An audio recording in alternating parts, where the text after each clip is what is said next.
하시겠습니다. 하나님의 자녀는 하나님이 기르시는 줄로 믿습니다. 하나님이 언제나 우리와 함께 하시고 우리 편이신 줄로 믿습니다. 그러므로 어떤 상황 환경에서도 우리 성도들 담대하게 하옵소서. 예수님의 이름으로 기도합니다. 아멘. 우리 옆에 분하고 인사하십시다. 안녕하세요. 반갑습니다. 추석 잘 보내셨습니까? 예. 다들 얼굴이 좋으십니다. 추석에 좋은 거 많이 드시고 반가운 얼굴들 만나셔서 좋았던 것 같습니다. 마태복음 13장에는 예수님의 비유가 계속해서 나오고 있지요. 이 비유들은 이 땅에 임한 하나님의 나라가 어떻게 나타나는지 설명하고 있습니다. 하나님의 나라는 사람들이 기대했던 방식으로 오지 않았습니다. 메시아가 이 세상에 오실 때 어땠을까요? 갑작스러운 변화로 세상이 끝나지 않았습니다. 또한 유대인들이 기대했던 대로 로마 제국의 억압으로부터 벗어나지 못했고요. 정치적인 자유, 경제적인 자유가 임하지도 않았습니다. 이 땅에 임한 하나님의 나라는 어떻게 나타났는지요? 작은 씨앗이 땅에 떨어져서 심겨지고 자라나고 추수 때까지 성장하는 모습으로 나타났습니다. 그래서 메시아이신 그리스도는 베들레헴의 아기 예수로 이 세상에 오셨고 십자가에 못 박히셨지요. 십자가에 못 박히실 때 이 세상에서 사라지는 것 같았습니다. 그렇다고 사라지신 것은 아니었습니다. 마치 한 알의 씨앗이 땅에 떨어져서 썩어서 없어지는 것이었습니다. 그 씨앗이 열매 맺어서 또 다른 씨앗을 만들고 그 씨앗이 자라나서 또 다른 씨앗을 만들지요. 이런 생명의 번식을 통해서 하나님 나라가 성장합니다. 땅에 심겨진 씨앗이 아무 일도 일어나지 않은 것처럼 보이지요. 그런데요, 그 씨앗이 비밀처럼 땅속에 숨겨져 있을지라도 점점 자라서 나무가 되고 열매를 맺지요. 이런 것처럼 하나님 나라 역시 다른 사람들에게 알려지는 반복되는 과정을 통해서 확장되고 자라나고 있습니다. 이것들을 지난 몇 주간에 걸쳐서 말씀드렸고요. 오늘은 예수님께서 또 다른 모습으로 이 땅에 임한 하나님의 나라를 설명하고 계십니다. 이것은 당시에 갈릴리 사람들에게는 매우 익숙한 모습이었지요. 본문 47절은 이렇게 말씀합니다. 같이 읽습니다. 시작. 또 천국은 마치 바다에 치고 각종 물고기를 모는 그물과 같으니, 예수님은 어부들이 고기를 잡기 위해서 그물을 내리고 고기를 분류하는 모습으로 지금 하나님 나라를 설명하시지요. 이것은 당시에 갈릴리 호수 근처에서 흔하게 자주 볼 수 있는 그런 아주 평범한 모습이었습니다. 아마도 제자들은 이 비유를 잘 이해했을 것입니다. 왜냐하면 제자들 중에 대다수가 다들 어부 출신이었기 때문이지요. 예수님이 선택하신 첫 번째 제자 그룹은요, 바로 베드로와 안드레와 같은 어부 출신들이었거든요. 여러분, 왜 예수님은 당신의 첫 번째 제자들을 예루살렘에 있는 율법학자나 성지자들, 많이 배운 사람들, 소위 엘리트 그룹에서 선택하지 않으시고 이런 갈릴리 출신의 어부들 가운데서 선택하셨을까요? 여러 가지로 생각해 보실 수 있지만 그들이 온 세상에 하나님의 나라를 전하시려고 하시는 예수님의 의도를 가장 잘 이해할 수 있는 직업군이었기 때문입니다. 마태복음 4장 19절에서 예수님께서 제자들에게 이런 말씀을 하십니다. 같이 읽습니다. 시작. 말씀하시되 나를 따라오라. 내가 너희를 사람을 낚는 어부가 되게 하리라 하시니. 아멘. 여러분, 전도하는 거, 복음을 전파하는 것을 뭐라고 표현하셔요? 사람을 낚는다. 영혼을 구원하기 위해서 치루어야 할 희생이 어느 정도인지를 가장 잘 아는 사람들이 바로 어부였기 때문에 어부들을 선택하셨고, 그들에게 사명을 주실 때도요, 사람을 낚아라 이렇게 말씀하신 것입니다.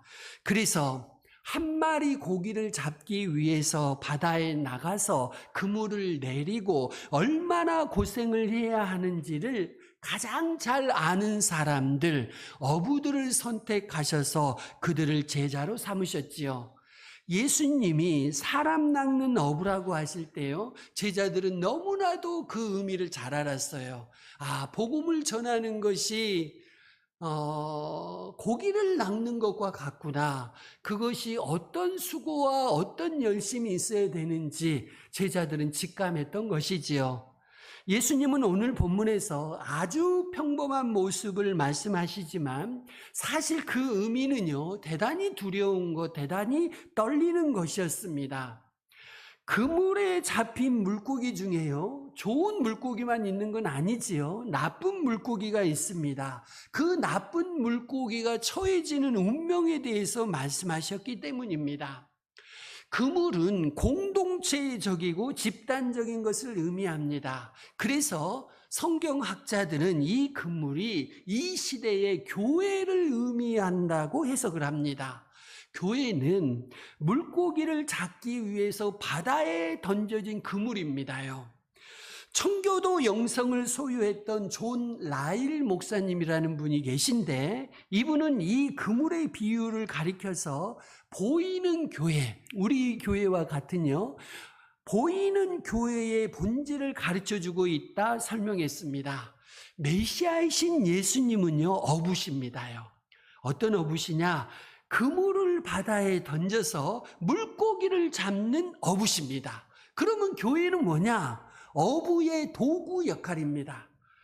어부가 물고기를 잡을 때 쓰는 도구가 바로 교회입니다. 물고기를 잡는 도구의 역할을 하는 것이 교회지요.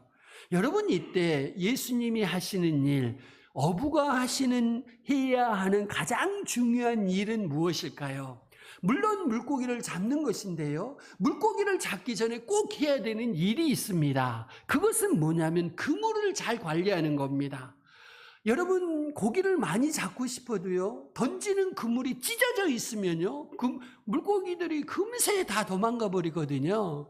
그러니까요, 어부가 제일 신경 써야 할 일은 그물 던지는 게 아닙니다요. 그물을 잘 관리하는 것입니다. 고기를 잡기 전에 고기 잡는 도구인 그물을 잘 관리하는 거지요. 예수님으로 보자면 예수님이 사람들을 구원하시기 위해서 예수님이 신경 써서 관리해야 되는 대상이 있습니다. 그것은 바로 교회입니다. 때로는 그래서 어부가 그물을 깁는 역할을 하는 것처럼, 잘 관리하는 것처럼 우리 예수님은 항상 교회를 잘 눈여겨보시고 관리하고 계시지요. 신약 성경에서 교회, 특별히 성도들에 대해서 설명할 때 나오는 단어 중에 온전하게 된다라는 단어가 있습니다요.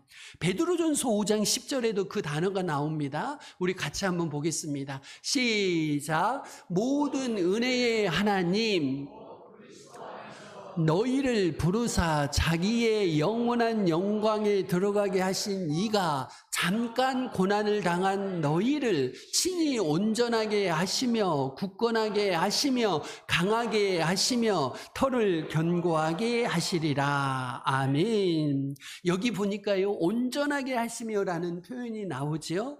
제가 에베소서 4장 11절 12절 읽어드리겠습니다. 거기에도 이런 표현이 나오거든요.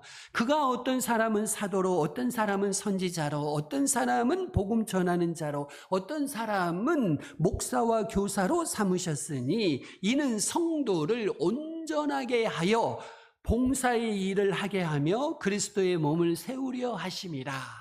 여러분, 온전하게 한다, 이 단어를 주목해 보셔야 합니다.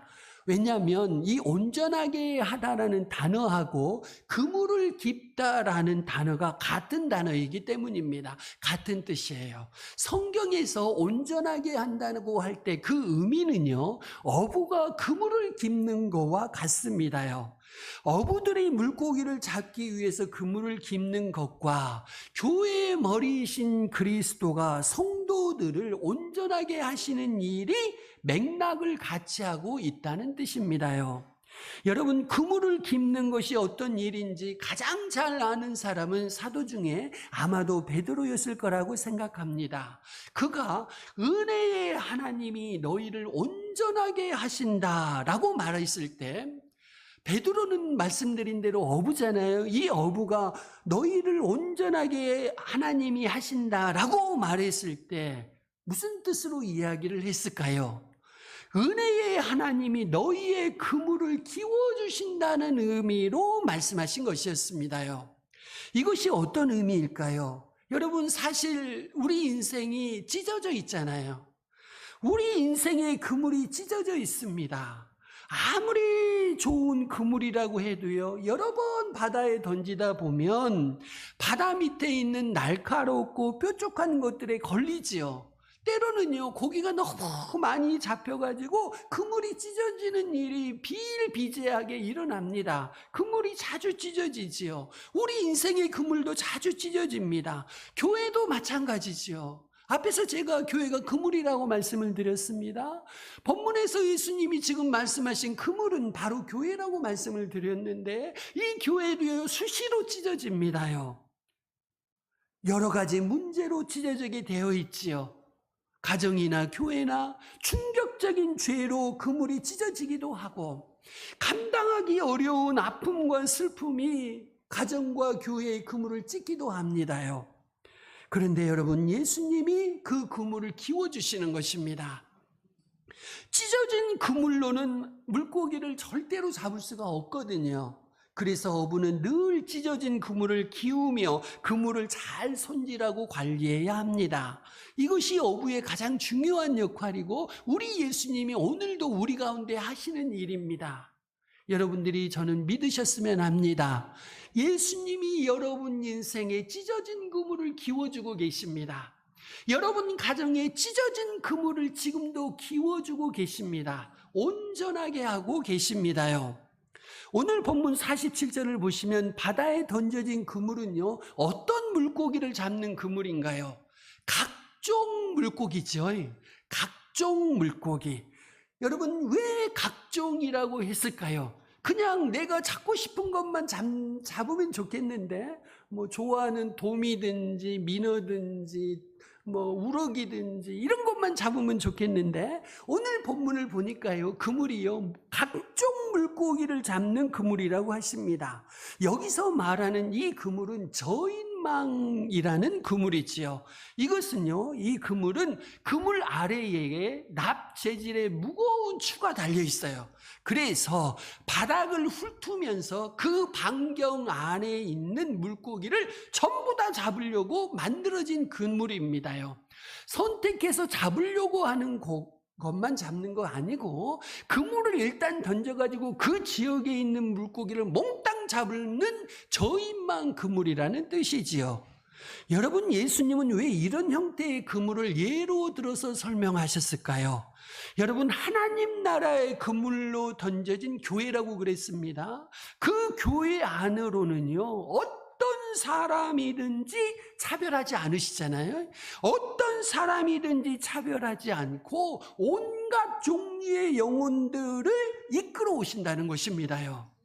예수님이 교회로 사람들을 이끌어 오시는데 그냥 고르고 골라서 가져오신 게 아니고 오늘 본문 말씀에 의하면 온갖 종류의 사람들을 다 교회로 모아들이시는 것라는 뜻입니다요.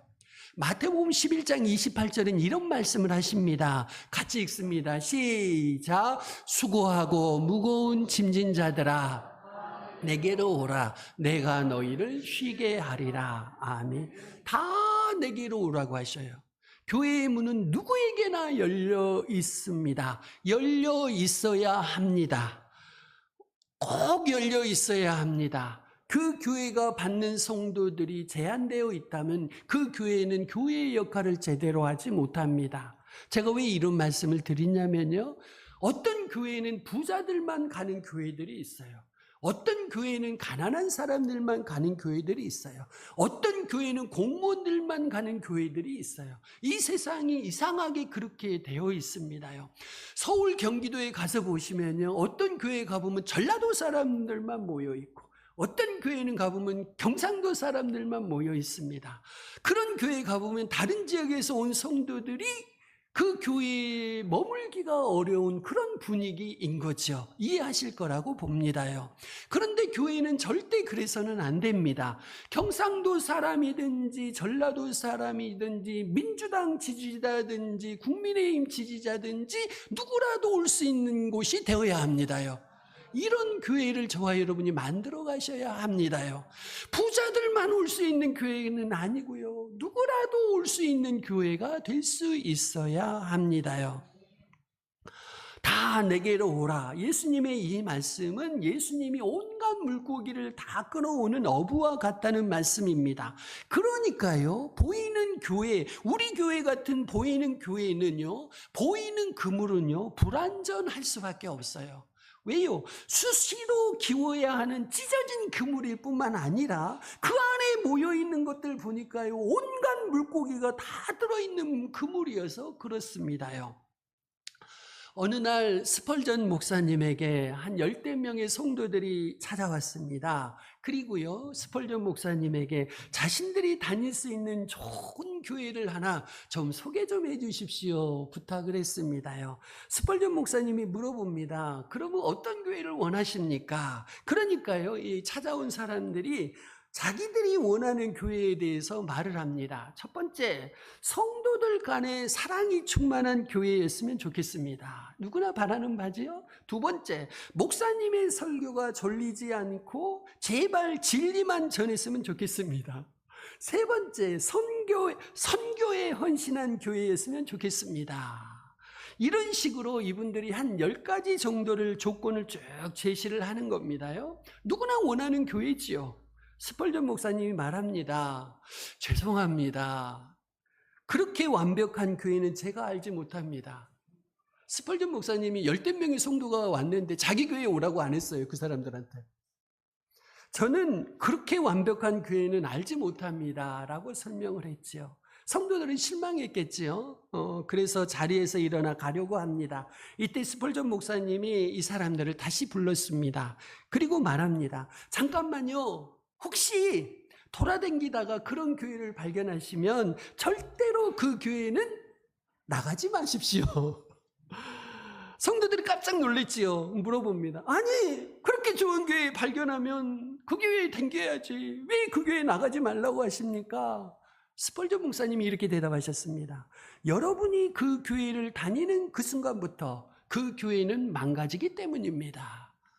그 교회는 불완전해지기 때문입니다. 자신의 인생 그물이 찢어진 것은 모르고서 다른 사람의 그물이 찢어진 것을 보고 비난하는 모습을 꼬집어서 점잖게 책망한 것이었습니다.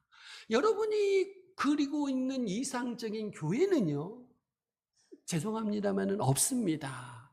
왜요? 그물이 찢어져 있거든요. 모든 교회가요. 들어가 보면 그렇습니다. 겉으로는 화려하고 멋있고 이뻐 보이고 좋아 보이지만 그 안에 들어가 보면 그 교회는 어떤 이유로든지 찢어져 있습니다요. 왜냐하면 모인 성도들이 찢어진 그물이어서 그렇습니다요. 교회 자체가 찢어져 있기보다는 교회는 곧 성도들이잖아요. 성도들의 인생 그물이 찢어져 있기 때문에 그 찢어진 그물들이 모여서 살고 있으니 그 교회가 어떻게 완벽할 수가 있겠습니까요? 여러분, 교회는요, 온갖 물고기를 끌어오시는 하나님의 은혜의 그물인 줄로 믿습니다. 그 그물을 은혜의 하나님이 끊임없이 기우며 관리하시는 것입니다요. 그런데 이 은혜의 그물이 영원히 유지되지는 않습니다. 오늘 본문을 보니까 그렇죠? 그물에 물고기가 다 찰 때까지는 은혜의 그물이 맞지요? 다 그때까지는 다 모으시니까. 그런데요, 그물이 가득 차면 어떻게 되죠? 그 그물이 심판의 그물이 됩니다. 본문 48절 같이 읽습니다. 시작. 그물에 가득하면 좋은 것은 그릇에 담고 못된 것은 버리느니라. 아멘. 그물에 물고기를 가득 모으죠. 그리고 그 물고기를 분류하는 마지막 때가 온다는 것입니다요. 그 그물에는 어떤 고기든 담길 수 있지만 거기에 담긴, 그물에 담긴 모든 물고기가 그 주인의 그릇에 담기는 것은 아닙니다. 예외 없이 구별이라는 심판을 받아야 합니다. 그런데 이 비유에서도 우리는 하나님의 은혜를 발견하게 됩니다. 하나님 나라는 아무리 나쁜 물고기라 할지라도 이 은혜의 그물 안에서 좋은 물고기로 변화될 수 있으니까요. 오늘 본문을 보실 때 여러분들이 분명히 기억하셔야 돼. 여러분이나 저나 애초에 좋은 물고기였을까요? 나쁜 물고기였을까요? 좋은 물고기라고 생각이 되시는가요? 죄송합니다. 정말 죄송합니다. 저나 여러분이나 모두 다 한 사람도 빠짐없이 나쁜 물고기였습니다. 그런데 하나님이 이 그물 안으로 모아주시죠. 그리고 이 안에서 성령의 역사로 하나님의 사랑으로 우리를 좋은 물고기로 바꾸어 가시는 겁니다요. 이 일이 물고기를 잡는 현장에서는 일어날 수가 없지요. 그런데요, 하나님이 일하시는 하나님의 나라에서는 얼마든지 일어납니다. 우리 모두가 죄인이었잖아요. 그런데 예수 믿도록 은혜 주시고 구원해 주시잖아요. 좋은 물고기로 변화될 수 있습니다. 그렇지만 여러분 기억하셔야 합니다. 누구나 하나님 나라에 들어오도록 허용은 되지만 예전처럼 살도록 허락되지는 않습니다요. 이것은 어떤 물고기든지 어떤 성도든지 은혜의 그물 안에 교회에 차별 없이 들어올 수는 있지만 하나님이, 성령님이 그대로 놔두지는 절대로 않으십니다요. 오스왈드 챔버스라는 분은 하나님의 사랑을 거룩이라고 설명합니다. 하나님의 사랑이 거룩한 사랑이라는 거지요. 무슨 뜻일까요? 하나님의 사랑은 우리가 거룩해지는 것을 목표로 일하시는 사랑입니다. 우리가 거룩해질 때까지 모든 것을 품고 모든 것을 다해서 우리를 이끄는 것이 하나님의 사랑이라는 뜻입니다요. 그래서 여러분들이요, 여러분들이 교회라는 조직 안에 들어왔다고 해서, 여러분이 주일마다 교회에 오신다고 해서 절대로 안전하다고 생각하시면 안 됩니다요. 여러분은 이 교회에 나오시는 그 순간에도 나쁜 물고기로 교회에 오셨고, 이 안에서 하나님의 사랑과 성령의 역사로 좋은 물고기로 변화되어가는 과정인 줄로 믿습니다요. 그러니 여러분들이 그냥 교회에 나왔다고 안심해서는 안 되고요. 하나님의 사랑이, 성령님의 역사가 우리를 거룩하게 변화시키도록, 나를 좋은 물고기로 변화시키도록 우리 자신을 끊임없이 내어드리셔야 합니다. 본문 49절 50절에는 무서운 말씀이 기록되어 있습니다. 같이 읽습니다. 시작. 세상 끝에도 이러하리라. 의인 중에서 악인을 갈라내어 풀무불에 던져 넣으리니 거기서 울며 이를 갈리라. 아멘. 사람들은 천국이 있다는 것은 잘 믿으려고 하는데요, 지옥이 있다는 것은 잘 받아들이려고 하지 않습니다. 그래서 사실 오늘 본문 49절 50절 이런 구절을 대면하는 것은 너무나 고통스러운 일이지요. 그래서 무신론자들은 지옥을 초대교회 사람들이 사람들한테 겁을 주고 공포심을 불러일으켜서 기독교로 개종시키려고 만들어낸 교리라고 말하기도 했습니다. 그런데요, C.S. 루이스 같은 지성인은 이렇게 말합니다. 기독교에서 이것만큼 버리고 싶은 교리는 없다. 하지만 성경, 특별히 우리 주님의 말씀이 이 지옥에 관한 교리를 전적으로 옹호하고 있다. 이 교리는 완벽하게 합리적이다. 지옥을 제대로 믿지 않고서 천국을 제대로 믿는 사람을 만나본 적이 없다. C.S. 루이스의 말이었습니다. 여러분, 생각하기에 끔찍하다고 해서 지옥이 없다고 말해서는 안 됩니다요. 저와 여러분이 예수를 믿어야 할 가장 중요한 이유는 뭔 줄 아십니까요? 우리의 인생 뒤에는 지옥이 있다는 것입니다요. 우리의 인생 뒤에 천국만 있는 것이 아니고 지옥도 우리를 위해서 준비되어 있다는 것이지요. 사람들이 하나님을 믿지 않는 가장 큰 이유 중에 하나가 선하신 하나님이 어떻게 지옥을 만들 수 있느냐는 것입니다. 그렇게 선하신 하나님이 어떻게 그렇게 나쁜 지옥을 만드실 수 있느냐? 그래서 나는 하나님 못 믿겠다고 합니다. 그런데 여러분, 곰곰이 생각해 보시면 정반대입니다. 만약에요, 지옥이 없다면 하나님은 선하신 하나님이 아닙니다. 악을 그대로 놔두고 영원히 그 악을 인정하시는 하나님이라면 하나님은 선하신 분이 아니셔요. 악한 분이시죠. 악한 분이셔요. 하나님이 정말 선하시다면 공의로운 심판을 행하셔야 하고 지옥을 반드시 두셔야 합니다요. 악을 온전히 벌하는 종말이 있어야 하나님의 선하심이 그대로 증명되는 것입니다. 스펄전 목사님은 이런 지옥의 존재에 대해서 생각할 때 이렇게 권면합니다. 우리는 끊임없이 아픔과 슬픔과 고통 속에서 중보기도 해야 한다. 그렇게 권면합니다. 이렇게 말합니다. 악인들이 지옥에 가더라도 우리 몸을 밟고 가게 합시다. 그들이 멸망하더라도 우리는 그들을 살리기 위해 애써야 합니다. 지옥이 차야 하더라도 우리는 지옥이 차지 않게 최대한 노력합시다. 우리의 경고나 우리의 기도를 받지 않고 지옥에 가는 사람은 한 사람도 없어야 합니다. 이것이 스펄전 목사님의 권면이었습니다. 저와 여러분은 모두 지금 은혜의 그물 속에 있는 줄로 믿습니다. 그렇죠? 교회에 나오셨으니까. 은혜의 그물 속에 있을 때, 변화가 가능할 때 저와 여러분은 예수님을 믿고 성령의 역사로 변화되어야 할 줄로 믿습니다. 이것을 위해 여러분이 기도하시고 노력하셔야 합니다. 뿐만 아니라 같이 그물 안에 있는 다른 사람들이, 다른 성도들이 하나님 나라에 합당한 물고기로 변화되도록 여러분이 기도해 주셔야 합니다.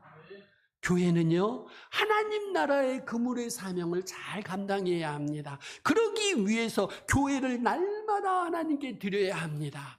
우리 자신을 날마다 하나님께 드려야 합니다. 무엇을 하시도록? 찢어진 그물을 기워주시도록 하나님의 은혜에 우리 자신을, 그리고 우리 교회 공동체 전체를 하나님께 날마다 올려드려야 합니다.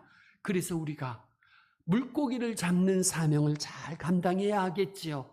여러분, 지옥이 만일 없다면 하나님은 선하신 분이 아니십니다. 종말이 없다면, 심판이 없다면 하나님은 선하신 하나님이 결단코 아닙니다. 하나님이 정말 선하시다면 공의로운 심판과 공의로운 종말과 지옥이 있어야 합니다. 악이 온전히 벌을 받는 종말이 있어야 하나님의 선하심이 그대로 증명되는 것이기 때문입니다. 우리 이 시간 같이 기도하시겠습니다. 하나님 아버지, 나를 교회로 그물로 불러주시니 감사합니다. 교회가 아직 은혜의 그물일 때 지금 예수님을 믿고 성령님의 역사로 변화돼서 내 자신 하나님 나라 백성이 되게 하옵소서. 교회 안에 함께 신앙하는 다른 모든 성도들도 예수님을 믿고 성령의 역사로 변화돼서 하나님 나라 백성이 되게 하옵소서. 기도하시겠습니다.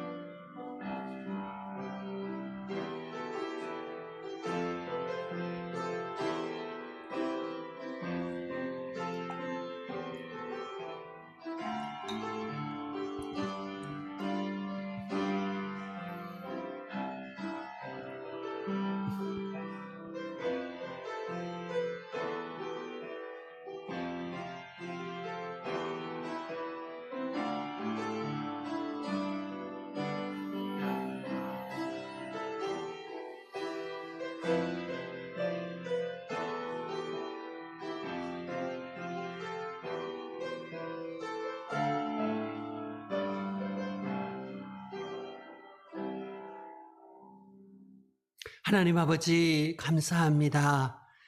이 시대 그물로 교회로 우리를 불러주시니 감사합니다. 교회가 심판의 그물이 아니고 은혜의 그물일 때 지금 예수님을 믿고 성령의 역사로 변화돼서 우리 모두 하나님 나라 백성이 되게 하옵소서.